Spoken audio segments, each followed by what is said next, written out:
तुम जिसे विवाह कहते हो, मैं उसे आत्महत्या कहता हूं। एक जीते जागते व्यक्ति का एक संस्था बन जाना, एक पति बन जाना, एक पत्नी बन जाना, ये जीवन नहीं है, ये जीवन का अभिनय है।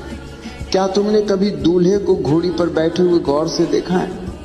वो सोचता है कि वो राजा है, वो सोचता है कि उसने कोई किला जीत लिया है, मगर उसे खबर नहीं, उसे रत्ती भर भी खबर नहीं कि वो अपनी ही आजादी की शव यात्रा में जा रहा है। वो बाजे गाजे, वो शोर शराबा, वो रोशनी, ये सब तुम्हें धोखे में रखने के लिए है, ये सब तुम्हें बेहोश करने का उपाय है, ताकि तुम्हें पता न चले कि तुम एक खुली जेल में प्रवेश कर रहे हो। जरा अपने चारों तरफ देखो, जिन लोगों की शादियां हो चुकी हैं, क्या उनके चेहरों पर तुम्हें कोई आनंद दिखाई देता है?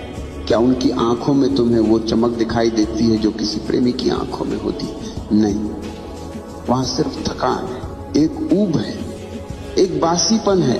वे एक दूसरे को प्रेम नहीं कर रहे, वे एक दूसरे को ढो रहे हैं, जैसे कोई पुरानी लाश को कंधे पर लाद कर चल रहा हो। और मजे की बात यह है कि वे मुस्कुराने का नाटक भी कर रहे हैं। तुम मुझसे पूछते हो कि शादियां असफल क्यों हो जाती? मेरा जवाब थोड़ा कड़वा है, मगर सत्य हमेशा कड़वा ही होता है। शादियां असफल इसलिए नहीं होती कि लोग बुरे हैं, शादियां असफल इसलिए हैं क्योंकि विवाह की पूरी व्यवस्था ही इंसान के स्वभाव के खिलाफ है। मनुष्य एक बहती हुई नदी है और विवाह एक ठहरा हुआ तालाब।